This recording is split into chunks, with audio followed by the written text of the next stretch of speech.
Hey Jacob, today we're going to continue to read A Light in the Attic by Shel Silverstein. I hope you enjoy it as much as I enjoy reading it. In Search of Cinderella.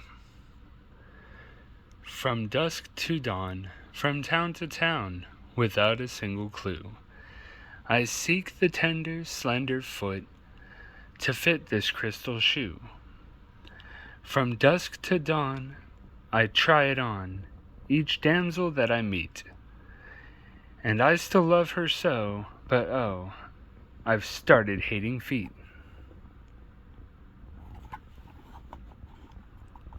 Almost perfect. Almost perfect, but not quite. Those were the words of Mary Hume at her 7th birthday party, looking around the ribbon room. This tablecloth is pink, not white. Almost perfect, but not quite. Almost perfect, but not quite.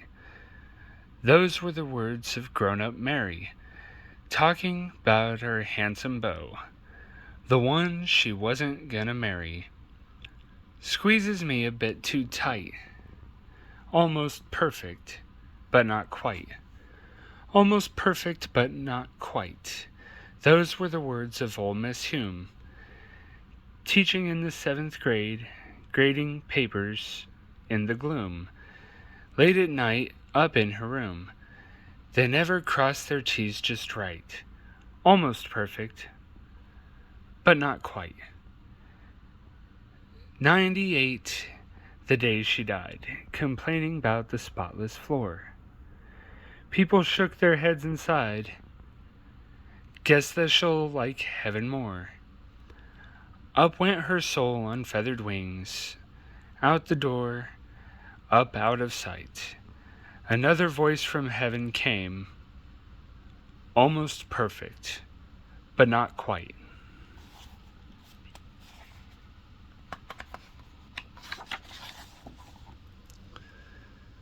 Pie problem. If I eat one more piece of pie, I'll die. If I can't have one more piece of pie, I'll die.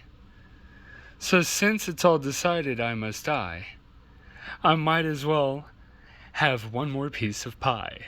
Oh my. Chomp, gulp, bye. The Oak and the Rose. An oak tree and a rose bush grew, young and green together, talking the talk of growing things, wind and water and weather.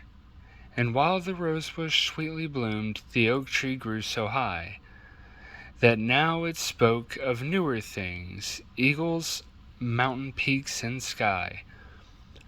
Guess you think you're pretty great, the rose was heard to cry, screaming as loud as it possibly could to the treetop in the sky. And now you have no time for flower talk, now that you've grown so tall. It's not so much that I've grown, said the tree. It's just that you've stayed so small.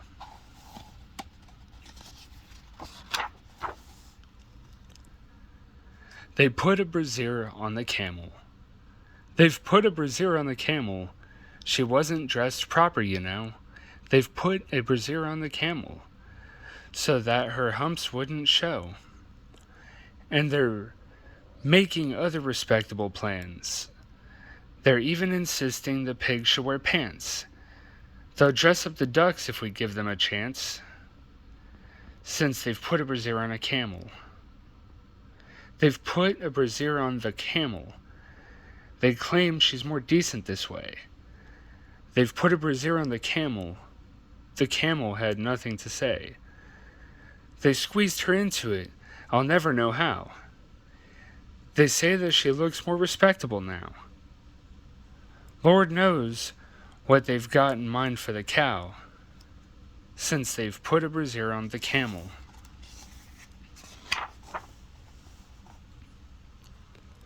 The bridge. This bridge will only take you halfway there, to those mysterious lands you long to see, through gypsy camps and swirling Arab fairs, and moonlit woods where unicorns run free.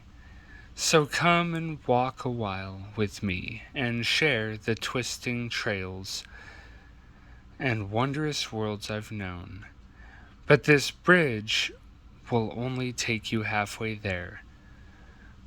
The last few steps you'll have to take alone.